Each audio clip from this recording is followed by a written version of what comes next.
Hello learners, welcome to my channel enlightened knowledge.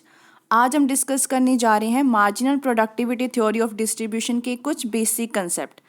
In basic concept को समझना इसीलिए ज़रूरी है क्योंकि ये हमें पता होंगे तभी हम थ्योरी को डिस्कस कर पाएंगे। तो उसमें हम लोग पढ़ेंगे कि प्रोडक्टिविटी ऑफ द फैक्टर में marginal productivity and average productivity के बारे में। तो शुरू कर लेते हैं आज की वीडियो को। पहले बात करते हैं हम लोग प्रोडक्टिविटी क्या होती है एक फैक्टर की। अब प्रोडक्टिविटी को मेज़र करने के अलग अलग तरीके होते हैं कि कितनी प्रोडक्शन की है। एक हम बार बार यूटिलिटी चैप्टर में भी हमने पढ़ा था, कॉस्ट चैप्टर में भी पढ़ा था कि एवरेज रेवेन्यू चैप्टर में भी एवरेज कॉस्ट, मार्जिनल कॉस्ट या रेवेन्यू कह लो, average revenue, marginal revenue, total utility, marginal utility. तो ये सारी चीज़ें हमने पहले थोड़ा सा इसको डिस्कस कर रखा है। वैसे ही आपकी इस थ्योरी में भी जो प्रोडक्टिविटी को मेज़र करने के वो तरीके अलग अलग होते हैं। जैसे हमें ये पता करना हो कि मार्जिनल यूटिलिटी क्या है, तो हम लोग ये मानते थे ना कि एक और चीज़, एक और यूनिट, एडिशनल यूनिट खाने पे आपको उस चीज़ से कितनी यूटिलिटी मिली है, वही चीज़ हम यहाँ पे देखेंगे। अब प्रोडक्टिविटी जो फैक्टर का है वो इम्पॉर्टेंट पैरामीटर होता है फैक्टर प्राइसिंग थ्योरी को डिस्कस करने के लिए।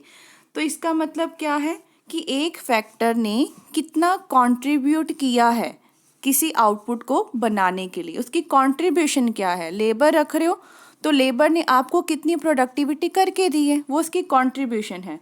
इसके दो एस्पेक्ट्स होते हैं, पहला होता है मार्जिनल प्रोडक्टिविटी और दूसरा होता है आपका एवरेज प्रोडक्टिविटी। फर्स्ट डिस्कस करते हैं कि मार्जिनल प्रोडक्टिविटी क्या होता है। Marginal productivity of a factor refers to additional product as a result of employment of an additional unit of factor keeping the application of other factor as constant। इसका मतलब ये है कि अगर आपने सपोज लेबर है, 10 लेबर पहले काम कर रही थी, आपने 11th लेबर को रखा तो उस 11th लेबर ने आपको कितना प्रोडक्ट बना के दिया, क्या वैल्यू ऐड की है। सो एडिशनल प्रोडक्ट में be measured either in terms of additional units of a commodity produce, या तो हम देखेंगे उस पर्सन ने आपको कितनी प्रोडक्शन करके दी, कितनी एक्स्ट्रा कॉमोडिटीज़ बना के दी, या हम कैसे पता लगा सकते हैं रेवेन्यू क्या आया। मतलब अगर उसने उस चीज़ की और प्रोडक्शन की है, उस प्रोडक्शन से आपका जो आने वाला पैसा था, रेवेन्यू था, वो कितना हुआ। इसका मतलब या तो हम देखेंगे कि कॉमोडिटी कितनी प्रोड्यूस की, या हम देखेंगे उससे रेवेन्यू क्या आया एक और एडिशनल यूनिट को सेल करने के बाद। तो उसको हम लोग क्या कहते हैं, मार्जिनल प्रोडक्टिविटी। अब इसको भी आगे 3 सेंसेस में पढ़ते हैं। पहला है आपका मार्जिनल फिजिकल प्रोडक्टिविटी, सेकंड है मार्जिनल रेवेन्यू प्रोडक्टिविटी और लास्ट है value of the marginal physical productivity. First discuss करते हैं मार्जिनल फिजिकल प्रोडक्टिविटी होता क्या है। When measured in terms of additional units of the commodity produced, marginal productivity is refers to the marginal physical productivity। जब हम commodity के additional units को measure करते हैं कि कितना addition हुआ है आपके production में, उसी चीज़ को हम क्या कहते हैं, मार्जिनल फिजिकल प्रोडक्टिविटी कहते हैं। जो हमने मार्जिनल प्रोडक्टिविटी की डेफिनेशन पढ़ी थी, हमने बताया था ना, या हम इसको प्रोडक्टिविटी से मेज़र करेंगे या रेवेन्यू से मेज़र करेंगे। जब आप लोग देखते हो कि प्रोडक्टिविटी कितनी हुई तो उसको हम नाम देते हैं मार्जिनल फिजिकल प्रोडक्टिविटी। अब इसको एस्टिमेट करना कैसे, क्या फॉर्मूला होता है। सो marginal physical productivity of nth item के कोई प्रोडक्शन हो रही है, मार्जिनल फिजिकल प्रोडक्टिविटी एक फैक्टर की nth यूनिट की जब हमने उसको एम्प्लॉय किया तो उसको निकालने का तरीका क्या है। टोटल जो आपकी फिजिकल प्रोडक्टिविटी है जब हमने n फैक्टर्स को एम्प्लॉय किया था वो वाली, उसमें से माइनस करवा देंगे टोटल फिजिकल प्रोडक्टिविटी जो हमारा n-1 फैक्टर होगा, तब हमने कितनी प्रोडक्टिविटी की थी। मतलब अब भी वाली जिसने प्रोडक्टिविटी की और जो पिछले यूनिट वाले ने प्रोडक्टिविटी करके दी थी, उन दोनों चीज़ों को माइनस करवा देंगे, हमारे पास क्या निकल जाएगा, मार्जिनल फिजिकल प्रोडक्टिविटी। एक और इसका फॉर्मूला होता है मार्जिनल फिजिकल प्रोडक्टिविटी का। अगर हमने इसको टोटल प्रोडक्टिविटी वैसे मेज़र करना है, that is delta TP upon delta L. Delta TP का मतलब क्या है, टोटल प्रोडक्ट में क्या चेंज आया, और डेल्टा एल का मतलब क्या है, फैक्टर में कितना चेंज आया था। उस चीज़ को दोनों को हम लोग क्या कर देंगे, उसकी रेशियो ले लेंगे, आपके पास आंसर आ जाएगा। अब हम एग्जाम्पल से इसको समझ लेते हैं। सपोज करो 100 पेयर शूज़ के प्रोड्यूस होते हैं एक दिन में। जब आपने कितने वर्कर्स लगाए हैं, 10 वर्कर्स। दैट मीन्स 10 वर्कर्स आपको कितनी प्रोडक्शन करके दे रहे हैं, 100 शूज़, मतलब 100 पेयर ऑफ शूज़ की। उसके साथ में ही कैपिटल आपकी 10 यूनिट्स लगी हुई है 10 वर्कर के साथ में। Instead if 11 workers are employed, उन्होंने कहा अगर 11 वर्कर्स को एम्प्लॉय किया जाता है तो आप लोग कितने शूज़ के पेयर बना सकते हो, 110। इसका मतलब ये, जब मैंने 11th वर्कर को हायर किया, उसने मुझे बना के दिए 110 पेयर ऑफ शूज़। माइनस क्या करना है, प्रीवियस वाला। प्रीवियस कितने वर्कर्स थे, 10 वर्कर।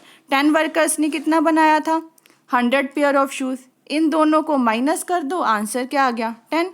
इसका मतलब एडिशनल वैल्यू कितनी ऐड करी है 11th वर्कर ने, 10 पेयर ऑफ शूज़ की। ठीक है, यही आपकी क्या होती है, मार्जिनल फिजिकल प्रोडक्टिविटी होती है। अब देखो यही फॉर्मूला यूज़ किया हुआ है उन्होंने, 110 में से 100 माइनस करवा दिया, आपके पास 10 निकल गया। इस केस में आपका n कितना है, 11, जिसकी हमने निकालनी 11th वाला फैक्टर, और n-1 क्या था, प्रीवियस वाला, दैट इज़ 10। अब सेकंड चीज़ की बात करते हैं, that is marginal revenue productivity. ये जो कंसेप्ट है ये रेवेन्यू से रिलेटेड है। The concept of marginal revenue productivity is related to the change in revenue, कि रेवेन्यू में कितना चेंज आया है, मतलब उसने हमें एडिशनल यूनिट जब हमने हायर किया उसने हमें कितना रेवेन्यू लेके दिया है। इसको निकालने का फॉर्मूला क्या है, जहाँ पे आपने TPP लिखा था फिजिकल प्रोडक्टिविटी, वहाँ पे क्या कर दो, टोटल रेवेन्यू प्रोडक्टिविटी कर दो। फॉर्मूला बिल्कुल सेम है, वही वाला। और यहाँ हम इसको कैसे निकालेंगे, delta TRP upon delta L, same चीज़ है। अब देखते हैं राजे, मार्जिनल रेवेन्यू प्रोडक्टिविटी को एक और फॉर्मूला होता है जिससे हम निकाल सकते हैं इसको, वो होता है आपका MRP। मार्जिनल रेवेन्यू प्रोडक्टिविटी किसके बराबर होती है, MPP, that is marginal physical productivity के साथ में किसको मल्टीप्लाई करवा दो, मार्जिनल रेवेन्यू को। इस तरीके से भी हम लोग मार्जिनल रेवेन्यू प्रोडक्टिविटी को ढूंढ सकते हैं। यहाँ पे आपको पता है कि MPP आपका मार्जिनल फिजिकल प्रोडक्टिविटी है, MR क्या होता है, मार्जिनल रेवेन्यू, मतलब हमने जब एक एडिशनल यूनिट सेल किया उसने हमें कितना रेवेन्यू लेके दिया है। अब इसको निकाल लेते हैं एग्जाम्पल को, उसी को कंटिन्यू करते हुए, कि if 100 pair of shoes produced by the 10 workers, कि हमने माना था कि 100 पेयर ऑफ शूज़ किन्होंने प्रोड्यूस किए हैं, 10 वर्कर ने, साथ में 10 यूनिट्स की आपकी कैपिटल लगी है, उससे रेवेन्यू कितना आया था, 10,000। ठीक है, 10,000। Each pair being sold at ₹100। अब हमें पता लग गया कि हर पेयर का कितना खर्चा हो रहा है, 100 रुपीज़ लग रहे हैं उस पर। And if 110 pair of shoes fetch a revenue, अगर हम 110 पेयर शूज़ के बेचते हैं तो उसने हमें रेवेन्यू कितना दिया, 11,000। अब निकाल लो कि इनमें फ़र्क कितना है, 11,000 दिया वो, और माइनस क्या करवा दो, 10,000, आंसर क्या आ गया, 1000।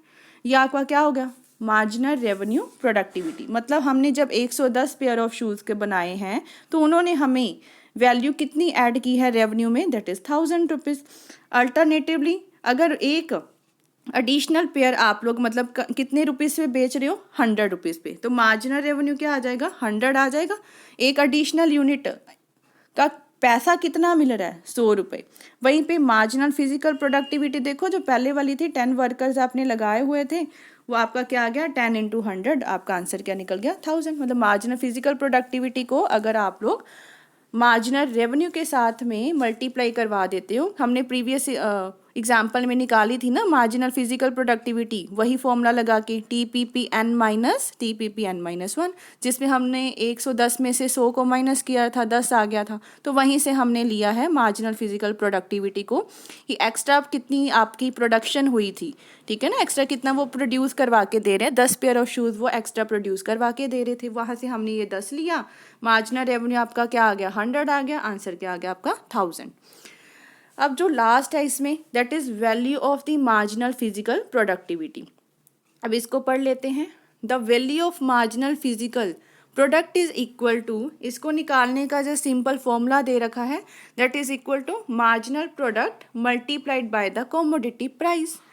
अच्छा देखो, मार्जिनल रेवेन्यू प्रोडक्टिविटी कैसे निकाला था, MPP के साथ में मल्टीप्लाई किया था मार्जिनल रेवेन्यू को। जो आपकी वैल्यू है मार्जिनल प्रोडक्टिविटी की, उसमें क्या करना है, एमपीपी के साथ में किसको मल्टीप्लाई करवाना है, एवरेज रेवेन्यू को। एवरेज रेवेन्यू क्या होता है, प्राइस, ठीक है, पर यूनिट का प्राइस क्या है, ये मल्टीप्लाई करवाएंगे तो आपके पास क्या निकल जाएगा, value of the marginal physical productivity.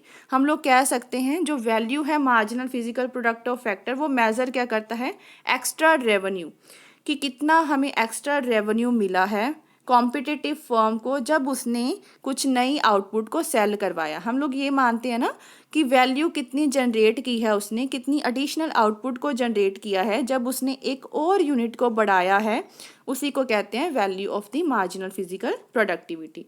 अब यहाँ पे एग्जांपल पढ़ते हैं। Suppose the price of the shoes is ₹100।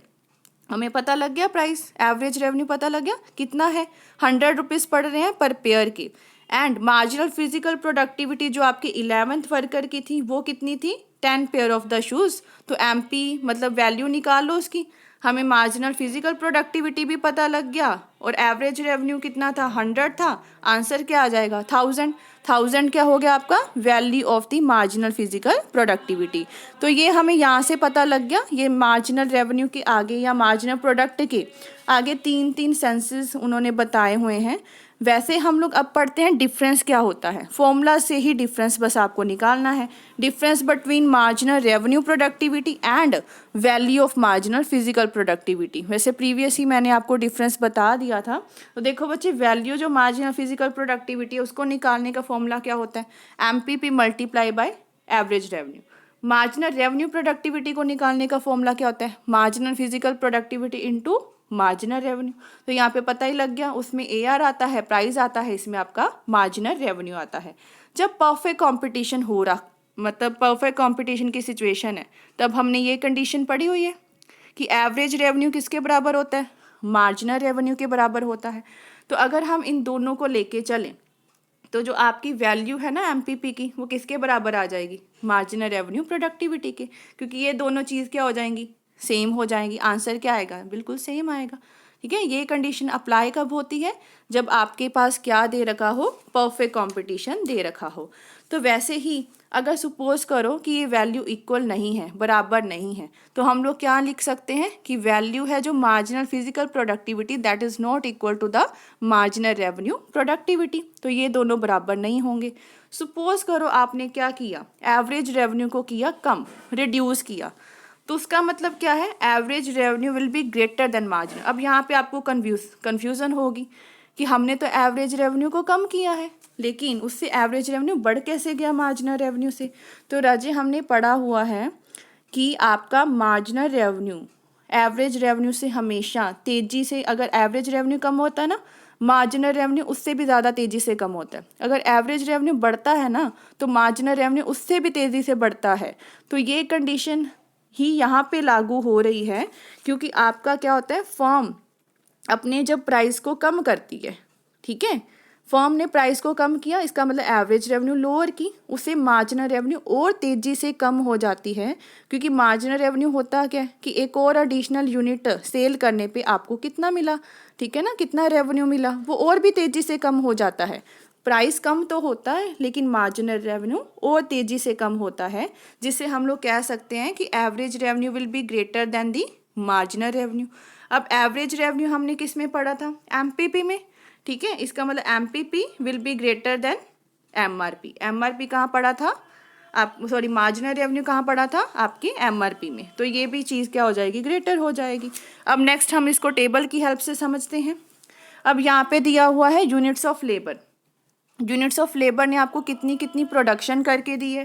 First unit लगाया तो 5 की प्रोडक्शन हुई, दूसरा लगाया तो 9 की हुई, तीसरा लगाया 12 की हुई, ठीक है, ये ऐसे ऐसे प्रोडक्शन दे रखी है। अब राजे यहाँ पे देखो मार्जिनल फिजिकल प्रोडक्टिविटी, जो मार्जिनल फिजिकल प्रोडक्टिविटी है वो आपके डिमिनिशिंग रेट पे चल रही है। डिमिनिशिंग रेट देखो 5 4 3 2 1। प्राइस आपका बिल्कुल सेम दे रखा है, ठीक है, 5 5 ये आपका प्राइस दे रखा है। मार्जिनल रेवेन्यू प्रोडक्टिविटी कैसे निकालते हैं, एमपीपी को मल्टीप्लाई किससे करवाना है, मार्जिनल रेवेन्यू से। 5 × 5 कर दो, 4 × 5, 3 × 5, ये सारा निकल आएगा, ठीक है। वैसे ही आपके जो वैल्यू है एमपीपी की उसको भी कैसे ढूंढते हैं, एमपीपी इंटू एयर, मतलब मल्टीप्लाई तो सेम थिंग के साथ ही करवानी है ना, इस चीज़ को फिर इसके साथ मल्टीप्लाई कराओ, क्यों, क्योंकि एवरेज रेवेन्यू मार्जिनल रेवेन्यू के क्या दे रखा है, बराबर दे रखा है, तो ये चीज़ सेम आ गई ना।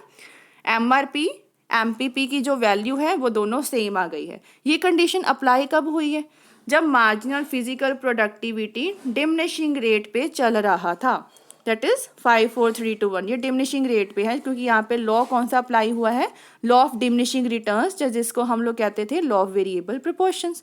अब सेकंड थिंग की बात करते हैं, that is your average productivity. Average productivity क्या होता है, पर यूनिट प्रोडक्टिविटी, मतलब एक एक यूनिट ने आपको, ईच यूनिट ने कितनी कितनी प्रोडक्शन करके दी है, ठीक है, वो होता है आपका एवरेज प्रोडक्टिविटी। जब हम लोग पर यूनिट प्रोडक्टिविटी निकालते हैं हर वेरिएबल फैक्टर की, इसको निकालने के दो तरीके हैं, इसमें प्रोडक्टिविटी पढ़ेंगे, रेवेन्यू पढ़ेंगे। पहले बात करते हैं एवरेज फिजिकल प्रोडक्टिविटी की। एवरेज फिजिकल प्रोडक्टिविटी में be defined as physical unit produce per unit of variable factor. इसको मेजर करने का तरीका क्या होता है, टोटल फिजिकल प्रोडक्ट को डिवाइड कर दो यूनिट्स ऑफ वेरिएबल फैक्टर के साथ में, ठीक है ना, इसको डिवाइड कर दो, वो हमारे पास पर यूनिट की प्रोडक्टिविटी आ जाएगी। अब सपोज करो if 10 units of labour produce 100 pair of shoes, 10 unit है लेबर के, वो 100 शूज़ प्रिपेयर कर रहे हैं, एवरेज फिजिकल प्रोडक्टिविटी निकाल लो, कितना आ जाएगा, 10 आ जाएगा। मतलब ईच पेयर कितनी प्रोडक्शन करवा के दे रहा है, 10 की। ईच पेयर निकाला ना, पर यूनिट निकाला है आप लोगों ने। नेक्स्ट बात करते हैं एवरेज रेवेन्यू प्रोडक्टिविटी। यहाँ पे रेवेन्यू की बात की जाएगी। एवरेज रेवेन्यू प्रोडक्टिविटी होता क्या है, कितनी रेवेन्यू जनरेट की है पर unit of the variable factor ने। इसको निकालने का तरीका क्या होता है, टोटल रेवेन्यू प्रोडक्ट, अब रेवेन्यू आएगा यहाँ पे, ऊपर नीचे क्या आएगा, वेरिएबल फैक्टर के यूनिट्स आ जाएंगे। अब देखो सपोज करो 10 यूनिट जो लेबर के हैं उन्होंने शूज़ प्रोड्यूस किए 10,000 के, टोटल कितनी लेबर थी 10, तो रेवेन्यू कितना आया एक शूज़ से, एक पेयर ऑफ शूज़ पे 1000 का, एक पेयर का निकाला ना। जी, इसको निकालने का एक दूसरा तरीका भी है, एवरेज रेवेन्यू प्रोडक्टिविटी को, एवरेज फिजिकल प्रोडक्टिविटी को एवरेज रेवेन्यू के साथ में क्या कर दो, multiply. Average revenue is your price. अब बिहेवियर देखते हैं हम लोग, बिहेवियर क्या है एवरेज रेवेन्यू प्रोडक्ट का और मार्जिनल रेवेन्यू प्रोडक्ट का। जो प्रोडक्शन वाली कर्व्स होती हैं ना, वो यू शेप नहीं होती, वो रिवर्स होती है, यू शेप की नीचे की तरफ जाती है। पहले हम लोग जब लेबर लगाते हैं ना, प्रोडक्शन बढ़ती है, ठीक है, जब क्या होता है फिर धीरे धीरे धीरे धीरे प्रोडक्शन स्टेबलाइज होना शुरू हो जाती है। स्टेबलाइज होने के बाद अगर और यूनिट्स आप लोग लगाओगे ना, लेबर के या कैपिटल के, वेरिएबल फैक्टर कोई भी, तो प्रोडक्शन बढ़ने की बजाय क्या होगी, कम होना स्टार्ट हो जाती है। तो इसी वजह से पहले बढ़ती है, स्टेबल होती है, कम हो जाती है, तो ये आपके रिवर्स यू शेप कर्व्स बनती है। अब इसको पहले बना लेते हैं हम लोग।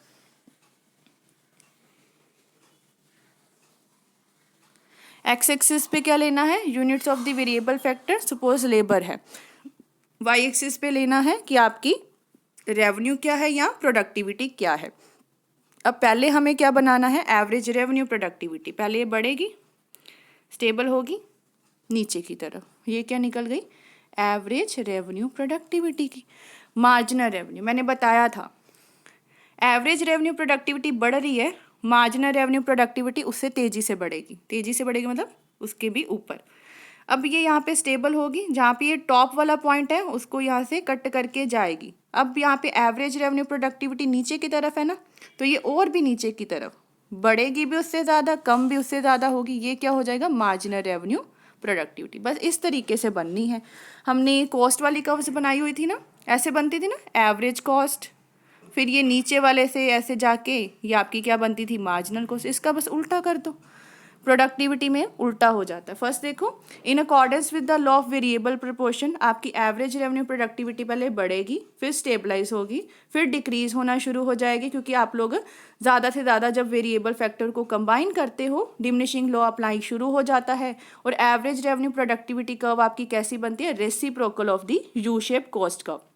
Second point, marginal revenue productivity हमेशा उसके लेफ्ट साइड पे होती है। जनरली देखो, rise faster than average revenue productivity, ठीक है, और fall faster than average revenue productivity. जब वो कम होता है वो उससे तेज़ी से कम होती है, जब एवरेज रेवेन्यू प्रोडक्टिविटी बढ़ती है वो उससे तेज़ी से बढ़ती है। और ये चीज़ जो लास्ट वाली है, मार्जिनल रेवेन्यू प्रोडक्टिविटी हमेशा एवरेज रेवेन्यू प्रोडक्टिविटी कर्व को कहाँ से टच करके जाए, कहाँ से कट करके जाएगी, फ्रॉम दी टॉप पॉइंट, जो उसका बिल्कुल ऊपर वाला पॉइंट होगा। तो ये था राजे बिहेवियर हमारा। नेक्स्ट हमारा रह गया कॉस्ट ऑफ द फैक्टर, वो हम नेक्स्ट वीडियो में डिस्कस कर लेंगे, उसके बाद आपकी थ्योरी स्टार्ट हो जाएगी। अगर वीडियो हेल्पफुल लगी हो चैनल को ज़रूर सब्सक्राइब कीजिए, like share and comment and press the bell icon, ताकि हर वीडियो की नोटिफिकेशन आपको टाइम टू टाइम मिलती रहे। Thank you.